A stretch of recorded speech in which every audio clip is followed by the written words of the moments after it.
Hello, ladies and gentlemen, and welcome to That Christian Nerd YouTube channel. I'm very sorry for the delay there. We were having some technical difficulties, so I decided to use StreamYard instead of the typical app that I use for this kind of stuff, or the website that I use for this kind of stuff. But today we're going to be talking about theology and psychology with a Christian psychologist. But before we do that, I have a few things that I would like to announce. So let me share my screen real quick and we will get into a couple of things. So I have a series that I'm going to be creating devoted to understanding slavery in the Bible, the Old and New Testament. And so the second installment of that video, which is going to be looking at slavery in the ancient Near East, is going to be coming out sometime in the next couple of months. I'm not exactly sure when, but it's definitely going to be scheduled because I want to get it out before November or around November would probably be the latest that you will have to wait for that. Another thing is that this is a church that I am working with now. So there was a church down the road called Clyde Park Church of Nazarene, and the pastor wanted me to help them with their online presence. So I'm actually going to be publishing a video tomorrow on their YouTube channel, which is going to be a teaching video. But I'm going to be working with them to help them in that regard, and that's also going to fulfill something that I need to do for class. So I would heavily encourage you guys to go check out their live streams. I think Pastor Ryan is a really smart guy. He's a really good pastor and is very good at what he does. And the last thing I'll say is that in the description of this video, there is my link tree where you can go and check out Verena, which is a Norwegian-based skincare company. You can check out my other accounts, another ministry partner I work with to create a Christian website and make certain articles for there, as well as other platforms where I make my content. So be on the lookout for all that. Check all that stuff out. And also look in the description of this video for a link to Louisa's YouTube channel and website. And speaking of which, let me go ahead and bring her on. Hey, Louisa, how you doing? Hi, good, thanks. That's Yeah, good. thanks for So having me on. yep, no problem. Go ahead and introduce yourself. Tell us who you are and hmm why you're speaking on this very important issue. Okay, well, I'll just quickly correct something that you said earlier. You said Christian psychologist. Technically, I'm still studying. Right. So I have a bachelor's of psychology and I'm currently working on postgraduate. So that's going to be a few years off before I'm actually a fully registered psychologist. Um, but yeah, so I have a YouTube channel where I discuss the things that I'm learning, both about psychology and also theology, because those two things I sort of was learning in tandem.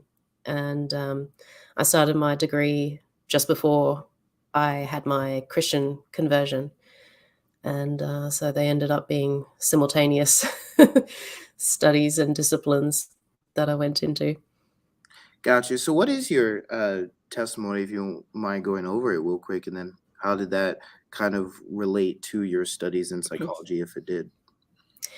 Yeah, so I would say I was probably only a few months into my degree, and at the time I was a pagan.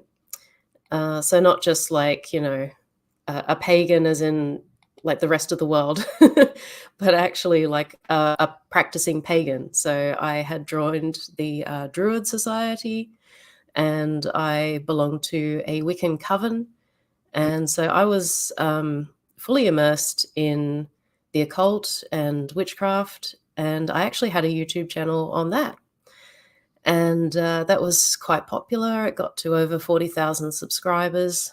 And around about that time, I just started getting random passages of scripture popping into my head. And it had probably been almost 20 years since I had read the Bible.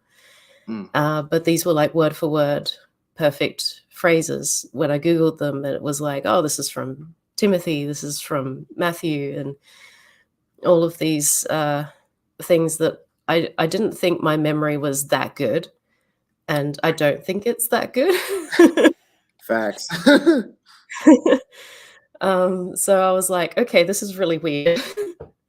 And, being in, I guess, a very spiritual kind of, space already, and having worked with, like, psychic mediums for years beforehand, Mm, um, I knew that this wasn't me, but I didn't necessarily have a good explanation for it, and, I decided to go out and buy a Bible. And then I apparently annoyed a whole bunch of other spirits that were around at the time. as you would. Things like popping off in my house and nightmares continually, especially on Saturday nights, so that I couldn't get up in time for church in the morning. I would be too exhausted, Mm, with the night before. And, eventually, one Saturday night at, like, 2 o'clock in the morning, the Holy Spirit turns up and just sends them packing, and that was it. And, he had a stern word with me and was like, "I've closed that door, keep it shut." And I was like, right. "Yes, sir." Right. Okay. Fair enough. That's Yeah. really interesting, actually. I wonder, we'll talk about this later in the live stream, but I wonder what your perspective is going to be on um, the concept of spiritual warfare and as it relates to psychology, given what you have um, told us you've experienced. Yeah, But they don't seem compatible, yeah, and yeah, but it's tricky. yeah, definitely. But before we get into all of that, just help us understand what psychology is. Okay, well, I don't have necessarily a standard definition of it, but as far as I understand, it is one of the social sciences, which means that it is a scientific discipline, but it's not quite as precise as something like physics, because we don't have hard and fast laws in psychology. You can't talk in absolutes or definites, and so it's a little bit softer than the hard sciences, but Mm, it is still a scientific discipline that deals with the mind, and it deals with emotions and relationships, and how human beings essentially tick, but also animals. So psychologists study animals quite a bit to understand their mechanisms, especially like mammals, because we have a lot in common with them in a lot of different ways. So would you say that psychology would be the study of the human brain and human behavior? Yeah, well, initially it was restricted to just behavior because we didn't really have access to the brain. But in more recent times, it's definitely gone over into what's known as cognitive psychology. So that's actually imaging the brain and also being able to track things in real time that Mm, are going on in the brain, and also dealing with like brain chemistry, which is quite important as well. got you. Okay. Mm. So with that said, you wouldn't imagine, at least I wouldn't imagine based on that definition, that you would get some of the resistance that you have gotten in Christianity from this science, from this field of study. But we've gotten a lot, and Mm. I like I don't know if you know who Andrew Womack is. No, I don't think so. Okay, well, he has a I can share my screen here real quick, but he has a ministry, uh, and he argues that Christianity is incompatible with psychology. Like this first paragraph here, if you're able to read it, is um Mm. some like it's all over the place. This article has so many problems. Not to complain about it, but Mm. the point is just to say that there is definitely some resistance there, and for a number of different reasons.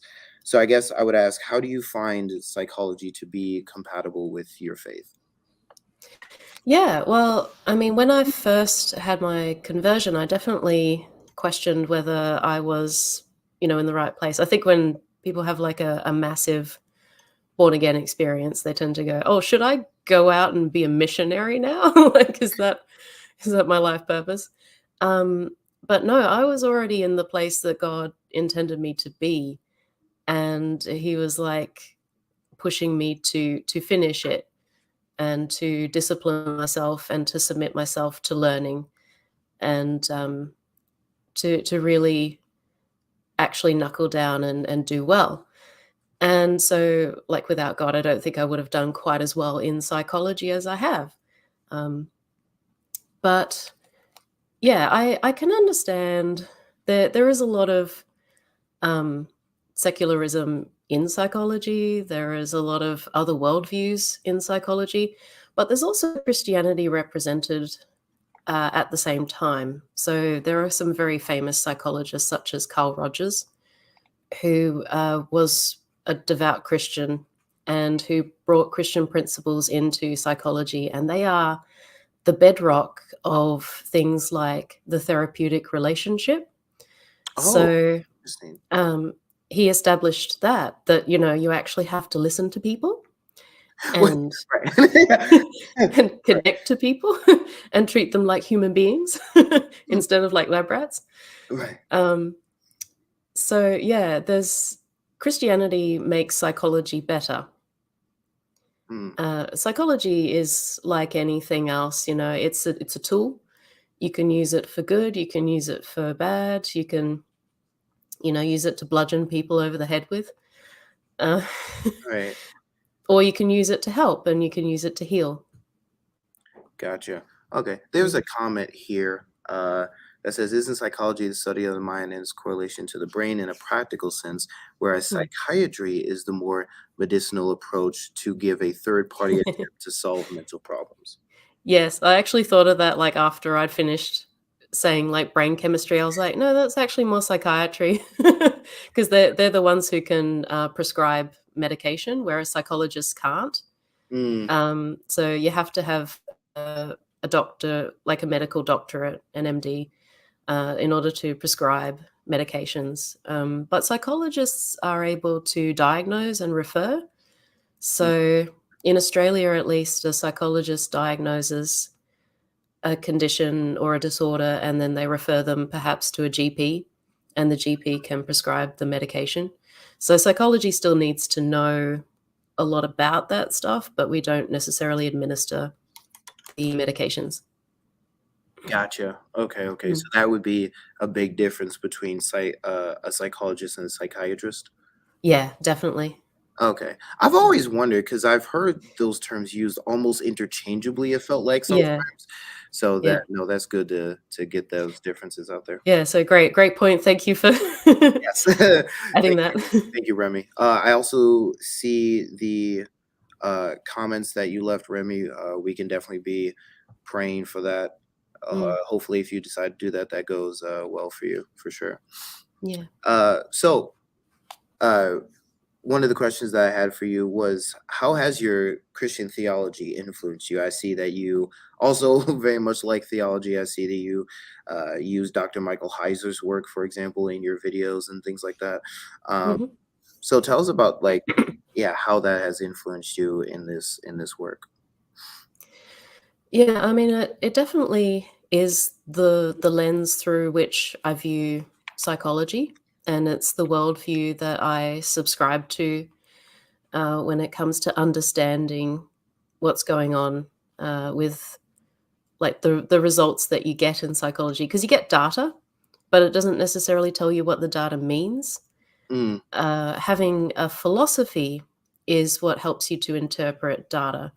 mm, And so there are many different philosophical worldviews that people come to psychology with. So it could be evolutionary or it could be pagan, as what was it, Andrew Womack yeah, seems to think. So yeah, that's entirely possible. Um, but I come to psychology with um, a Christian theological framework in mind. So that's the worldview that I look at psychology through, and then I interpret the data from that perspective. gotcha. Okay. Yeah. Yeah, I would say the same here. I've never been someone who, when looking at this sort of stuff, thought that like it was completely contradictory or anything.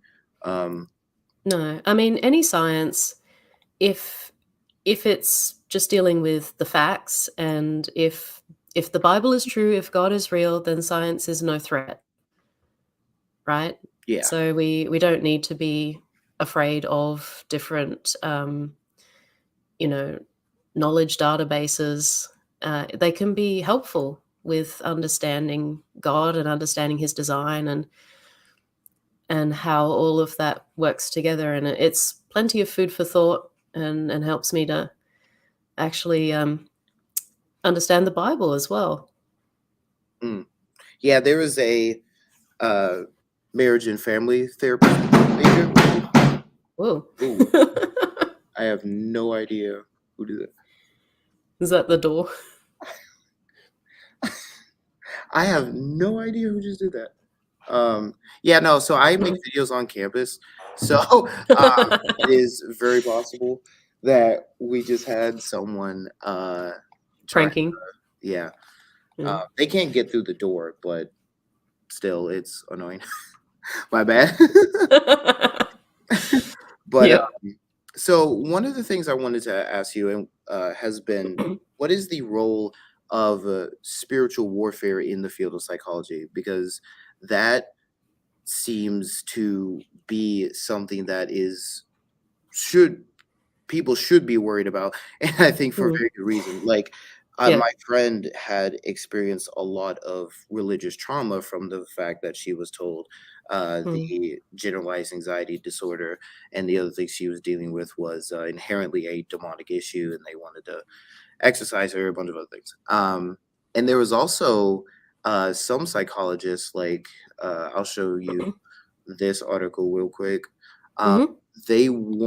some want to try to argue that schizophrenia should be seen, like he says here, it is time for medical professions to consider the possibility of demonic possession in the etiology of schizophrenia, and that it would be useful for medical professions to work together with faith healers to define better treatment pathways for schizophrenia. Yeah, well, Kind of curious there's what your take on all that whole big topic is. yeah, I mean, even in psychology, they don't necessarily yeah, I know, right? Me too, and I'm not even there. Um, yeah, even in psychology, they recognize that, like, in many different cultures throughout time, these things would have been viewed through the lens of spirituality, and, there would have been an element of, like, the faith healer, or even, they would not have necessarily been stigmatized in their community. They would have been seen as, like, shamans or people with contact to the spiritual world, and they might have actually been, like, elevated in their society. Um, so, yeah, it's difficult to know where the line is between mental disorder and spiritual influences, because I don't think there is a clear boundary. Um, there seems to be an awful lot of overlap between our reality and that reality. Hmm. And so, um, a lot of how psychology deals with that stuff is, they would probably actually refer it to, like, a GP or a psychiatrist for medication, because um, schizophrenia in particular is medicated. And so it responds to drugs. You can essentially switch off psychosis through medical intervention, Oh, which does interesting. suggest that it's a chemical thing in the brain. But when you're like, I was in the New Age, and a lot of people did things like ayahuasca ceremonies, which is a chemically induced trip, which opens you up to spiritual experiences. Mm, And so the brain chemistry and how that interacts with spiritual reality is very poorly understood. We really yeah. don't know.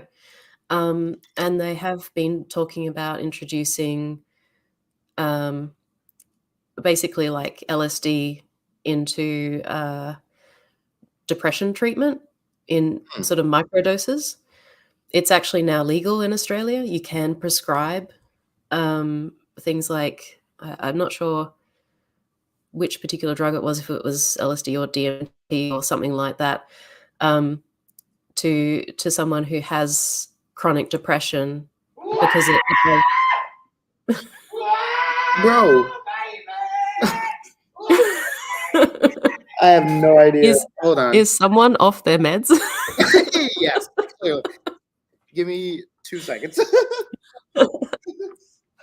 Okay. Well, I'm not sure if I should keep talking while he's gone.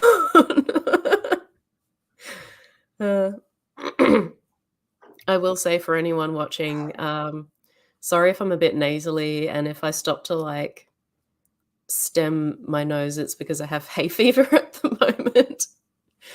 So, yeah.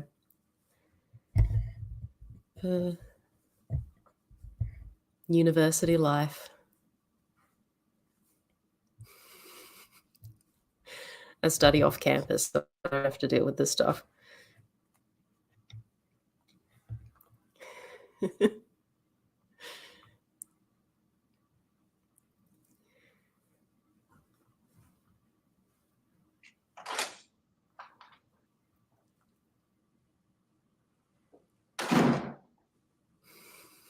Yeah, sorry about that. So, Yeah, all good? presumably it's someone who knows me that is doing this, but Are you being punked? this is very probable.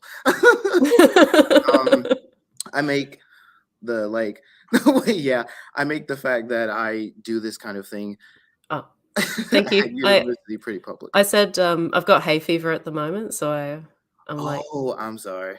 I'm a bit, yeah, nasally, and I'm afraid that at some point I'll have to blow my nose. No, that's fair. I had an Mm. eye infection recently, and I've also been blowing my nose too. So, yeah, no, please feel free to do that as the hooligans are screaming out the door. Live stream hooligans. Oh, thanks. Hey, Canadian. Let's go.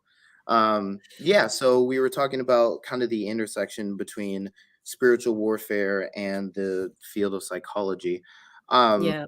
I'm just so concerned because I've seen it abused basically to the Mm. point where anytime someone even tries to make a connection between the two, it kind of just results in the person, uh, for whoever has the mental illness or whatever the case may be, kind of just being traumatized by the Yeah. religious systems in some sense.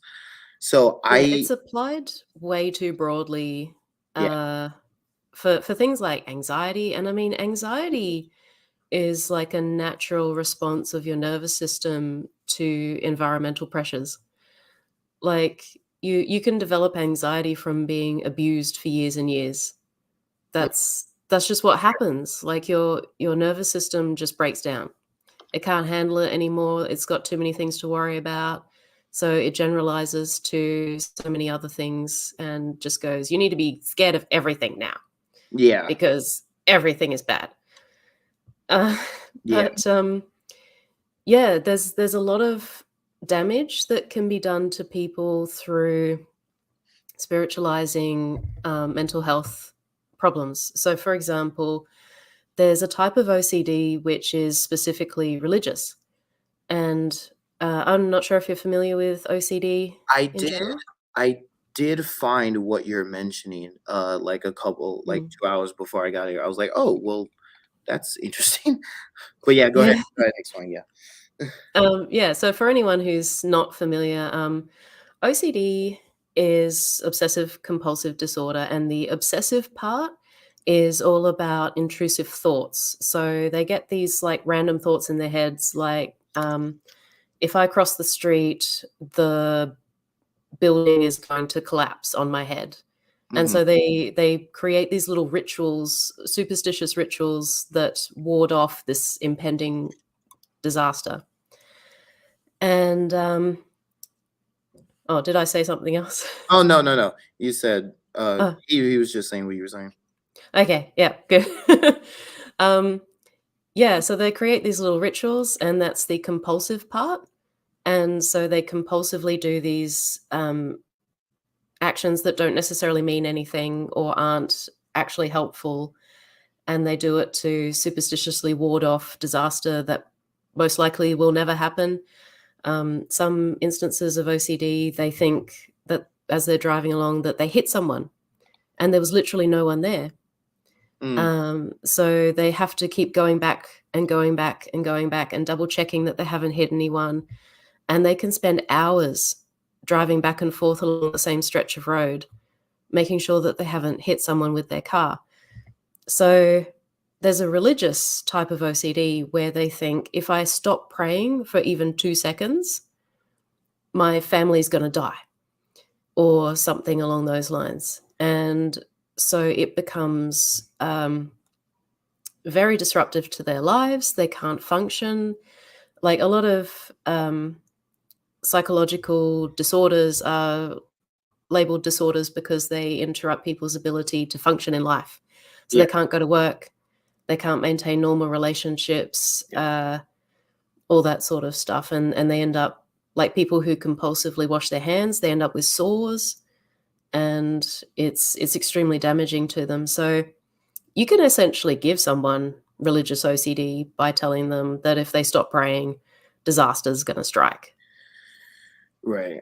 Yeah, Yeah. especially if you're the, you're the anointed one of God who cannot be touched and through whom all prophetic truths flow.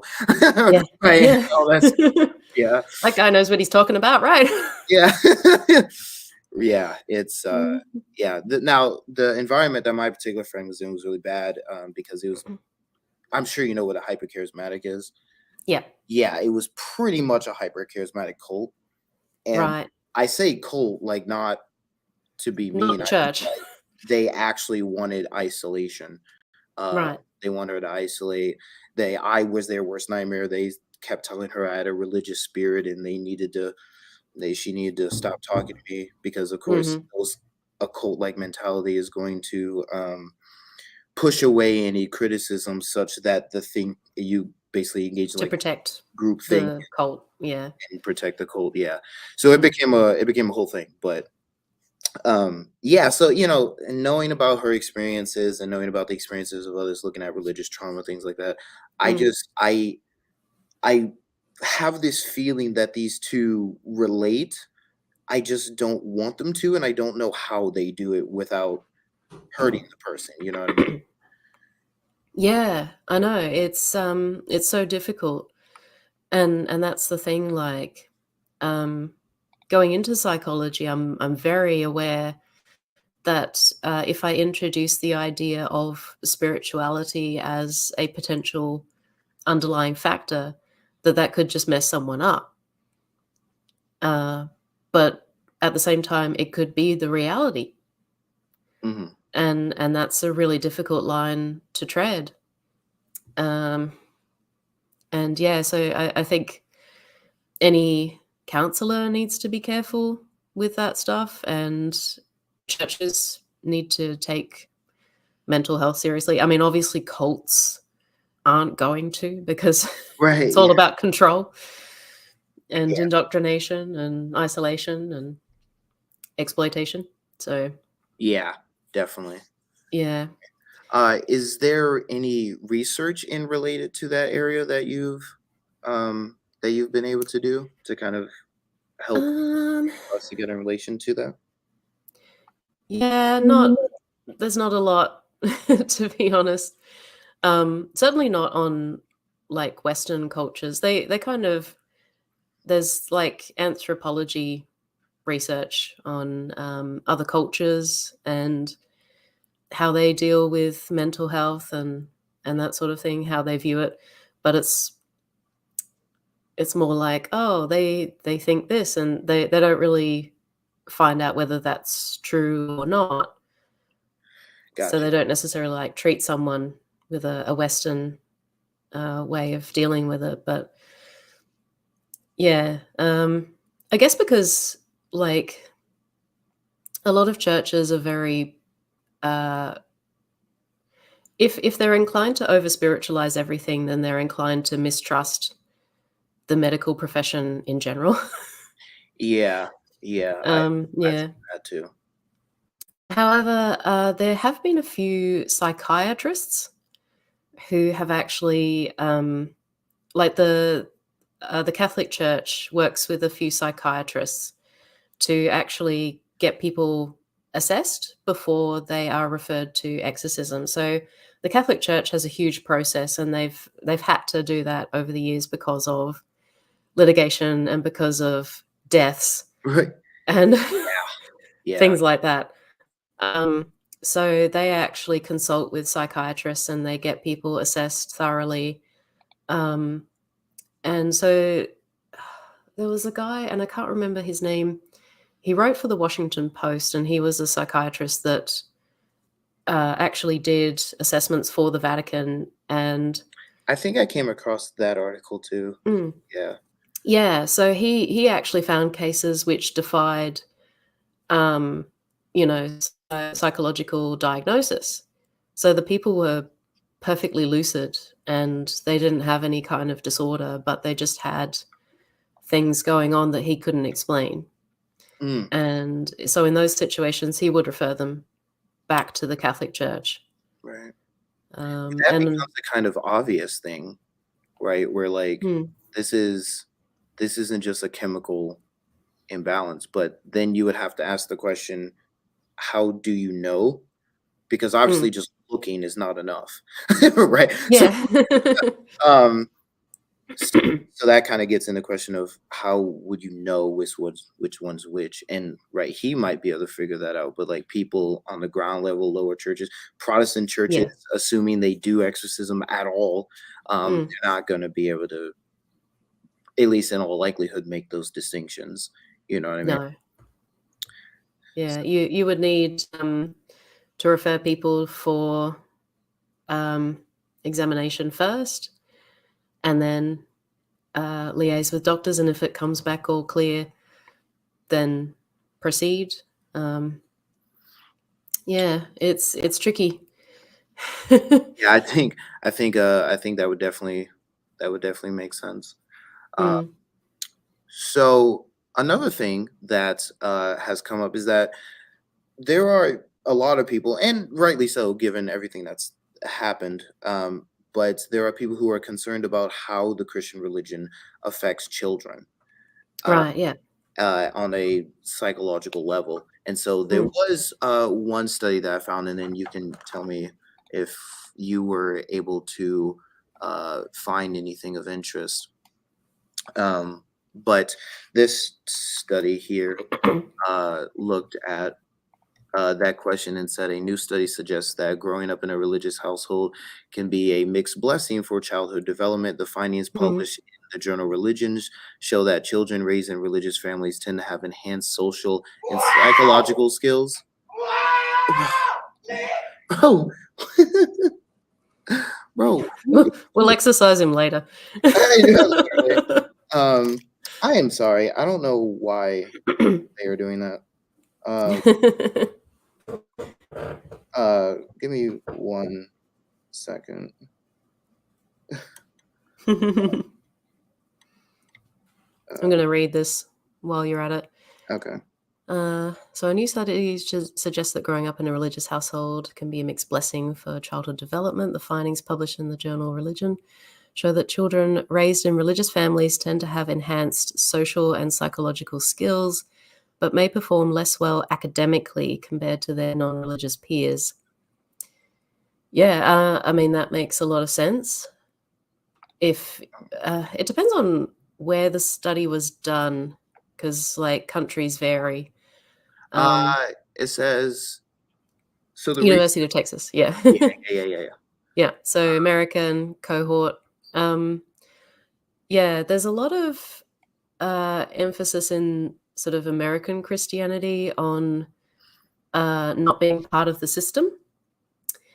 And like even in Australia, it's quite popular now to homeschool because there's a lot of weird stuff. Oh yes, that's who it is, Dr. Richard Gallagher. Thank you.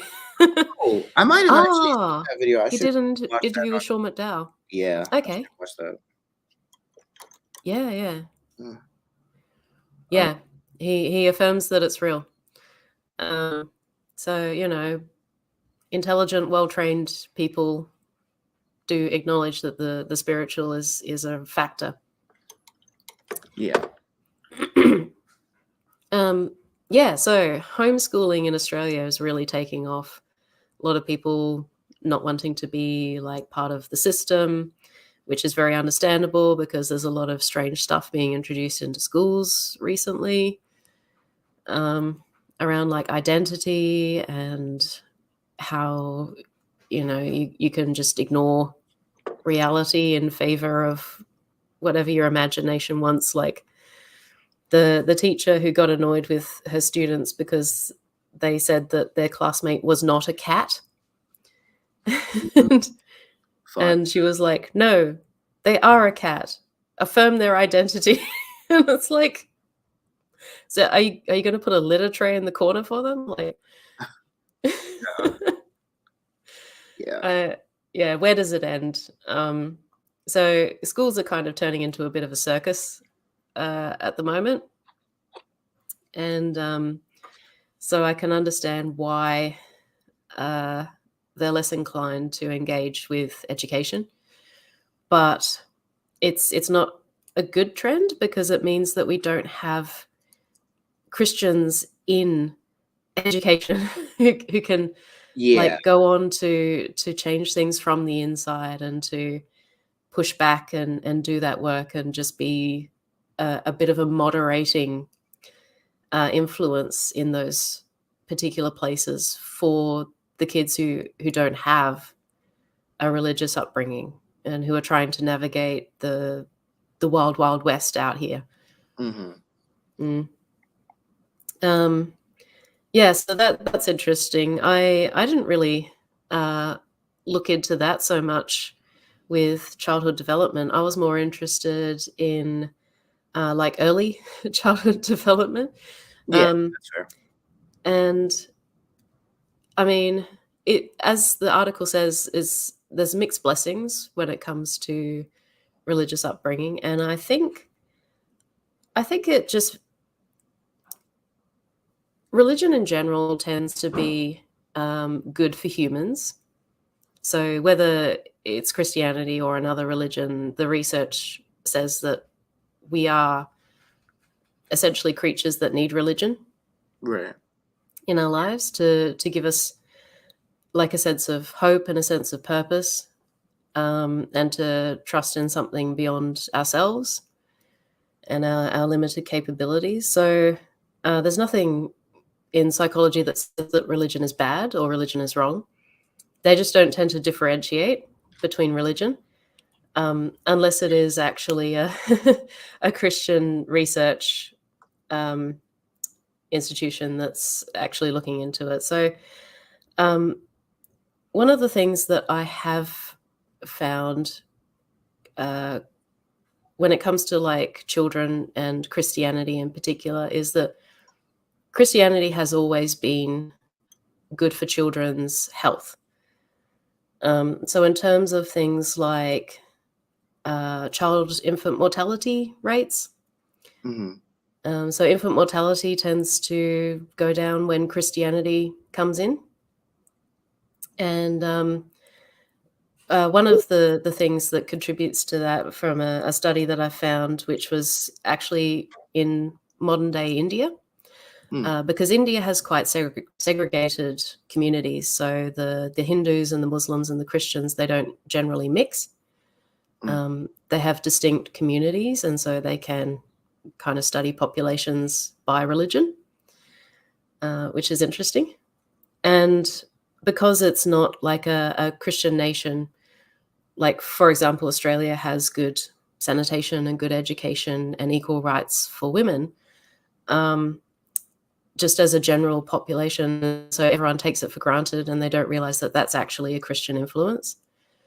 Yeah. Um, but in countries like India, where they're not like a Christian nation, they're actually like a Hindu nation. So they have a different set of values when it comes to like looking after the poor and giving women education and things like that. But what they found from the study that I came across is that in the religious populations in India, the Christian population comes out on top in terms of infant mortality, the size of children in the first 12 months, especially girls. So they do better. They're essentially like taller, which evens out later on. So they don't stay taller. They average out. But in infant height to age, it generally means that the mother had good nutrition when she was pregnant. Mm. And so Christian women tend to have more visits to the doctor when they're pregnant. They tend to be more literate, and they tend to have better nutrition.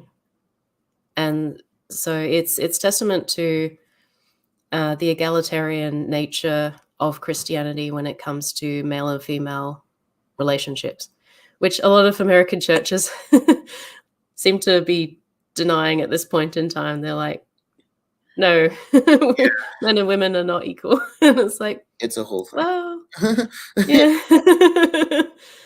Well, it kind of says in Genesis that we were to rule together, Right. have dominion together. But anyway, where the missionaries went in India, things improved for women and children in general. So they had better hygiene, better nutrition, and more chance of being literate. That is really, really cool. Yeah, I've heard a lot from like the literature and sociology about Christian missionary activity and how it has benefited. It has obviously done harm, right? It's denying that. But it has done a lot of good as well, and some of the literature there does indicate that. Yeah, so you would say that Christianity can be better for, or can be good for early childhood development based on some of what you looked at with the Christian missionary activity and psychology. Yeah, yeah. So historically, Christianity has benefited large populations just by introducing and ironically introducing science Yeah, and yeah, good medical practices. yeah. Mm, I noticed that too. Like we did an assignment for class where we had to study the life of certain missionaries, and yeah, consistently they were building schools, helping to develop the language of the people that they went to, uh, yeah, hospitals, right? All of that. Of yeah. course, a lot of that using I science. mean, how are you supposed to get someone to read the Bible if they can't read? So, Right. Yeah. so Yeah. that was a big thing back in the day, like from the earliest church. And one of the revolutionary things in the Bible was Jesus telling Martha to stop doing housework and to come and learn. Yeah. You know, that was a huge cultural shift, if you will, at the time. Yeah. Definitely, definitely. So, there's a couple of things that we can touch on. You talked about how Christian theology was influencing you and your work. You mentioned we talked about kind of the spiritual warfare and things like that. But one of a bit of a broader topic would be, how does the Christian religion affect just people in general psychologically? Mm. I know that I've read a couple of your articles, and so I know at least in one of them you mentioned that it's has a more positive effect than the New Age spirituality for sure. Um, Yeah. I guess talk to us a little bit about the benefit there. Yeah, well, that particular article, the studies that I looked at were generally around like the New Age and how the New Age affects people psychologically.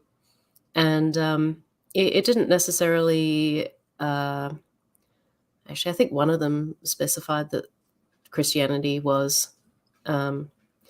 better in terms of mental health outcomes. But generally speaking, as far as religions go, the New Age is not helpful for mental health issues. It tends to lead people down. I was talking before about them doing ayahuasca and things like DMT and LSD and that sort of thing. So those drugs tend to help people to lose touch with reality and to wander into untethered spiritual spaces, which is sort of what they're seeking. Yeah. Like they're looking for that. And I think some Christian churches can end up going down the same path. There's definitely that risk to it. But Christianity in general is an embodied religion. So we're not Gnostics.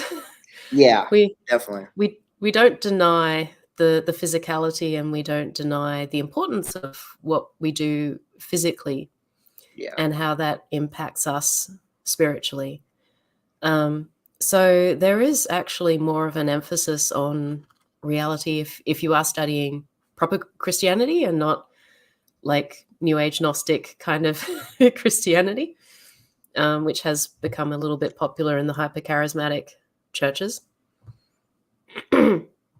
And so that seems to be part of the protective factor of Christianity, is that it is an embodied religion. It doesn't deny suffering. It doesn't deny that suffering is real and that it's just a part of life, and it has mechanisms in place to help people deal with suffering and to be more resilient in situations that can potentially really bring people down. Christianity seems to help in that space. Yeah. And it is actually interesting because the article that I was talking about before in India, they were talking about like a lot of people converted to Christianity from the lower caste Hindu religion whenever natural disasters strike. Because they found that, first of all, they got aid. People actually came and gave them shelter and food and helped them out and gave them medical treatment instead of just leaving them to die. So there was that. But then they sort of stuck around because it's actually a religion that helps people and who doesn't just abandon them to deal with life. So there's a lot of benefits. Like psychology in general talks about how community is vital for human survival and for human well-being, and to have quality community, not just community that's there. Right. Yeah. So you can have people around who are just terrible people. Right. But if you have good quality people around, then you're more likely to do well. So, for example, one of the risk factors for PTSD is not having enough social support. That's the biggest risk factor for developing PTSD. Yeah. Is a lack of social support.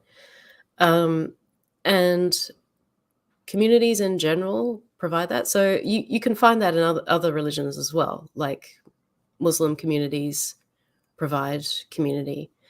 And there's different types of Christianity, so it sort of depends on how you define Christianity as well. Yeah. There is that whole conundrum too. Yeah.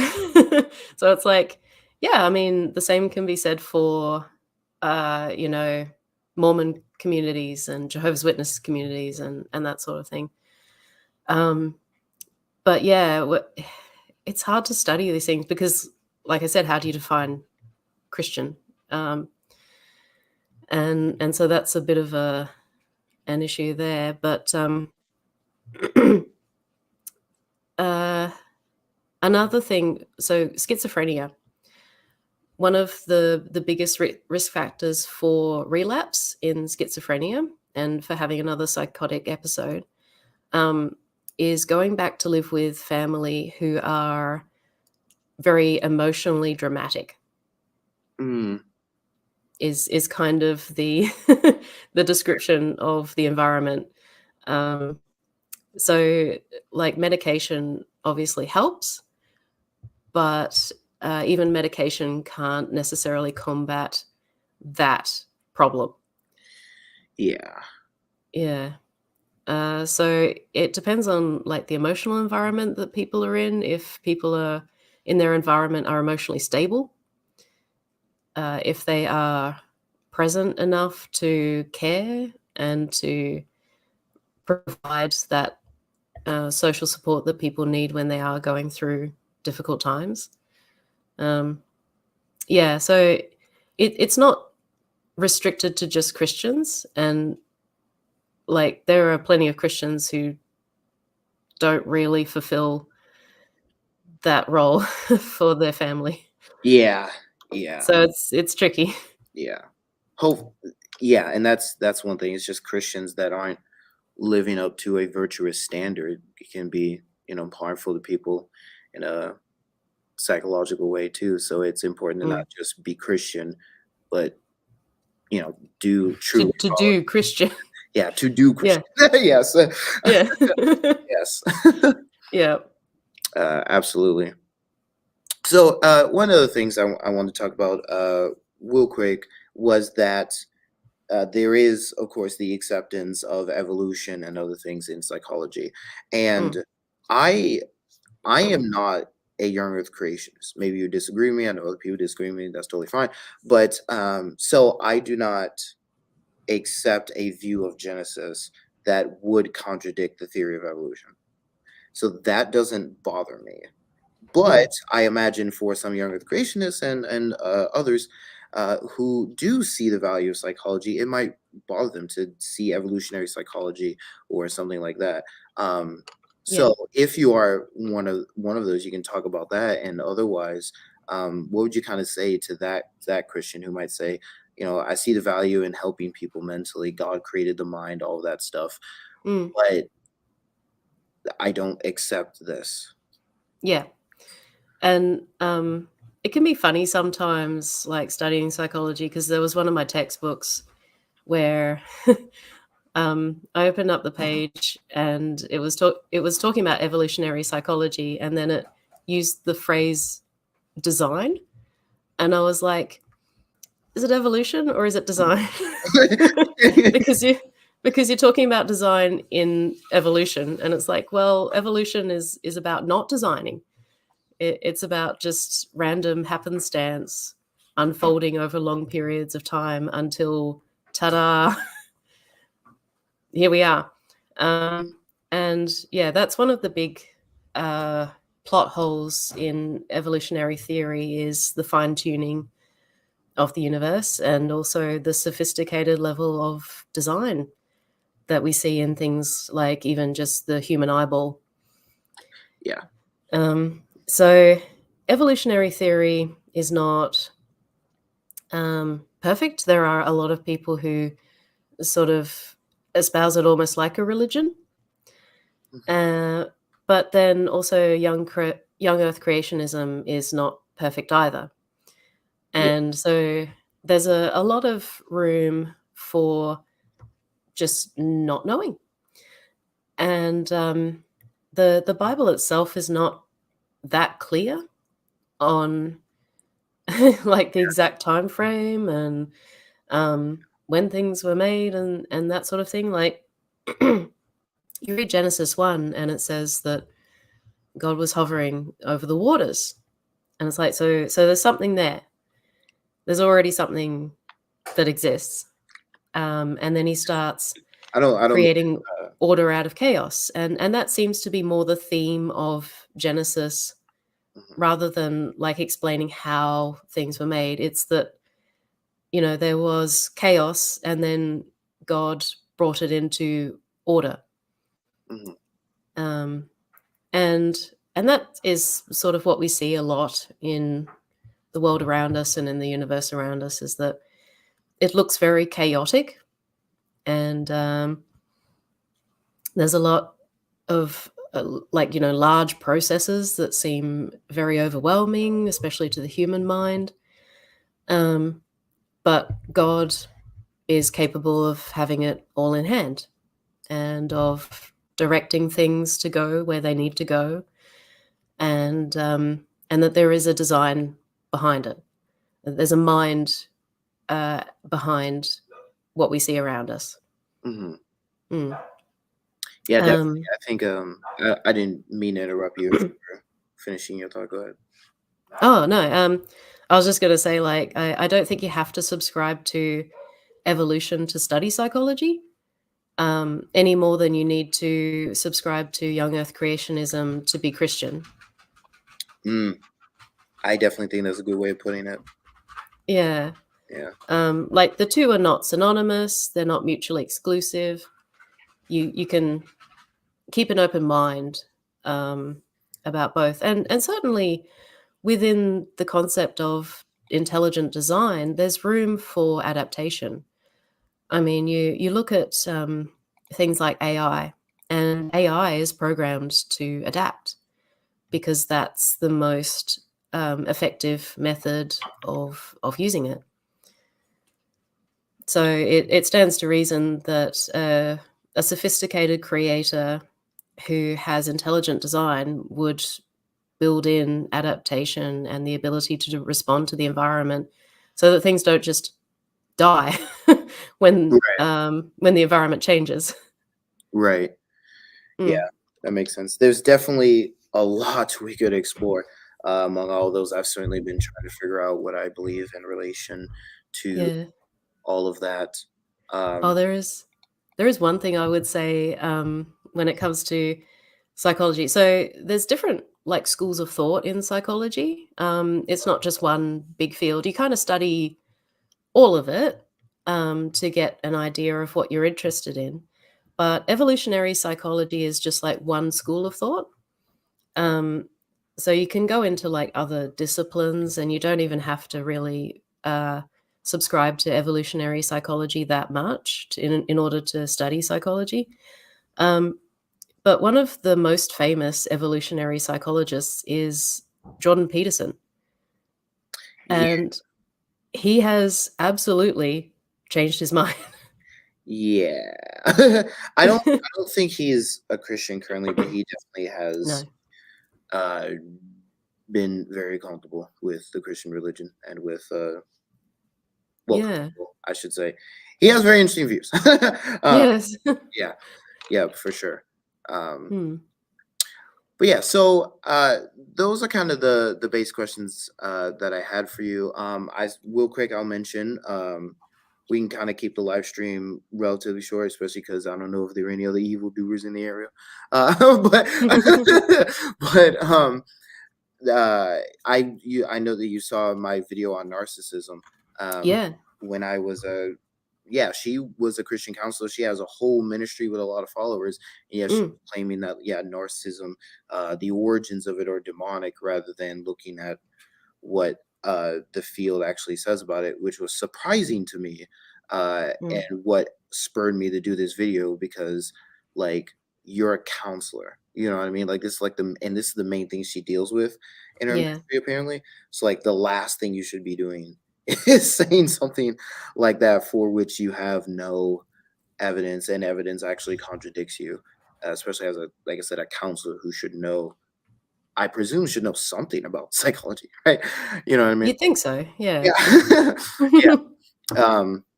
But yeah, I definitely appreciate your comments on that. Other people go check it out. I am proud of that video. I love the thumbnail that I created for it. um, You got some criticism for that thumbnail. I was I surprised. yeah, I don't know where that came from. I It actually was represented her. kinda Like, like she literally yeah. said that narcissists have chosen to yield to the demonic strongholds. So I'm just like, so I just put that in the mouth of a demon. Like, I don't know what the issue was. um, but Yeah. yeah, I guess so that goes back to that whole issue of, like, over-spiritualizing, things, and, I mean, there's some debate in psychology about whether narcissism is even, like, a disorder because it's technically a personality, and, yeah, well, one of the one of the phrases that I've heard is, yeah, like, can you pathologize just being an a-hole? I mean, yeah. Right. Exactly. Um, yeah, I think, Dr. Romney is the one of the scholars that I quote. I linked in the video, and she Yeah. talked about this, and she kind of explained that the difference between narcissism and the narcissistic personality disorder would be Mm, that narcissistic personality disorder is when the person, the narcissist itself, is actually aware of mm, what they're doing, and there is a level of yeah, discomfort, of dislike about it, and so it's causing mm, them a disorder. The issue, though, and she brings up, is that by very nature, narcissists are prideful and stuff like that. So yeah. even if They're not they do likely wrong, to they're seek not gonna help? care. You know what I mean? No. Yeah. It's like, yeah, you're The basically being a jerk, and we can't just diagnose jerks. You know? No. Yeah. And that's the problem is, like, with a lot of psychological disorders, generally, how they define disorders in psychology is that it causes distress to the person and Right. that it affects their life in a negative way, and the problem with narcissists is they refuse to ever experience the problem. They just force it onto other people. Right. Yeah. And that's why they are such a massive issue in other people's lives, not necessarily in their own life. Right. Right. Yeah. And Mm. it's also kind of scary that these people tend to be high up in corporate structures and things like that, And because religious structures. yeah, it's yeah, yeah, almost as Yeah. if like the system is rewarding this kind of very selfish mentality and things like Mm. that. Yeah, Yeah. A lot of, yeah, hierarchical structures tend to reward aggression. yeah, yeah, Mm. definitely. There was a yeah, I had some interesting thoughts about that as well, but I do wonder why um that is the case. Like, you shouldn't Mm. be that way. Like, I'm taking an intro to leadership class, and that's, humility has been something that's been stressed very much. Even Yeah. secular people who are, attempting to train and people and help people become effective leaders are going to say humility is something, Mm. and at least that's what was mentioned by my professor in Yeah. class. And so it's like, even if they're noticing like the selflessness that you need, someone like in fiction, someone like Captain America, for example, Mm. you would think the last thing you would want to do is only ever be about yourself and then protect whatever insecurity that you have. You know what I mean? Yeah. Seems like I mean, you seem ultimately, like it's only ever gonna be destructive. yeah, you seem like Um, a liability to the business, not a help to the business, no. But but yeah, that's definitely Mm. the whole thing. Um, but given the evildoers that are in the area, and also just the fact that my technology is just being a little bit sus, Yep. I wanted to have this live stream be a bit shorter than usual, but I wanted to get through all the questions. I wanted to get your thoughts. I definitely found I the first video I watched of yours was when you were reviewing that like Christian Instagram girl who was giving dating advice, I believe it Oh, was. yeah. And I was like, wow, this is exactly what I want. A Christian who is very well versed in the scriptures and in Christian theology and cares about psychology as well and can kind of help us out in those areas. So uh, Yeah. I do have a suggestion for another video if you'd be interested. So that Mhm. article that I mentioned by Andrew Womack is a thing that exists. But it does. And I was wondering if you would be interested in doing a video going through that article and pointing out some of the issues, because I think that he gets a lot wrong. I think that he's just very ignorant about a field that he claims some knowledge of because his friends are psychologists, and that's not That's not a really cite qualification. sources. Like, I'm over here citing sources in APA format, and you're over here just being like, "Yeah, I got friends," and you know what I mean? Like, that is not gonna. Ah, Yeah. thank you. Um, but yeah, thank you for that comment. But yeah, if you would you be interested in possibly doing either a stream or just a Mm. post, a YouTube post or whatever on that article? Um, yeah, like a live stream, collaboratively or Yeah, just my own thoughts or yeah, it would be a collaborative effort, so we could Hmm, either it would either be a live stream or a, pre-recorded video, is what I meant to say. Yeah, yeah. Uh, yeah, yeah, that, it I'm definitely curious about that. I wrote his name down. I'm like, yeah, he's a What whole is going on here?" can of worms, yeah. Yeah, I can email you the article. Mm. Do you have any other final comments or anything like that before I close? Um, yeah, no, just, thanks for setting this up because it was really good to be able to talk back and forth. Like, I kinda just talk to a camera normally, and Yeah, it's a little weird. So fair. yeah, Yeah, it's hopefully better to have technology conversation. Oh, I apologize, but, hopefully technology is working better next time so we can Yeah. right, do it right, 'cause I got a whole, setup on Restream that I'd like to do that I can't do on StreamYard. Uh, Yeah, yeah. it would've been so much more aesthetically pleasing than just, like, a black screen in the background. You know what I mean?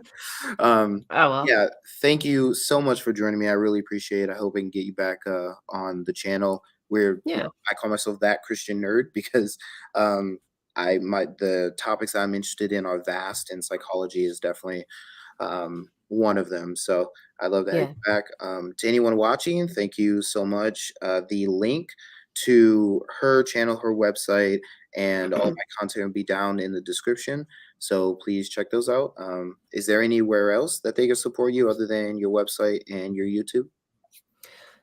No, not really. I'm just, sort of trying to get subscribers and, going about it the wrong way by not making videos for ages. Gotta do is make short videos that you can do in a day on TikTok Yeah, and oh, then right. post those to your YouTube channel. That's how I got Aha. 400 plus videos. That's how you Most of do them it. are just that, yeah. Um, Oh, we work yes, no, I spend hours editing. It's I like feel you, bro. I had a mm. 2.5 hour long video that I had to delete just because the audio. Oh, Uh, no. like, I do this thing called Thanks. Monkey Talks, where I go on this free video chatting website called Monkey, and I talk to people about Jesus and other things, and it was like a 2.5 hour long video, even edited, and, um, you could hear me, you could not hear the person I was talking to. Oh, no. Yeah, Mm. so it was bad. Ah, Editing is very evil. it is. Yeah. It is. But yes, Uh, thank you so much. Again, to anyone yep. watching, check out the links in the description. And thank you so much for joining me despite Thanks for inviting the me. evil in the arena. Yeah. Um, but yes, thank you so much, and I will see you guys next time.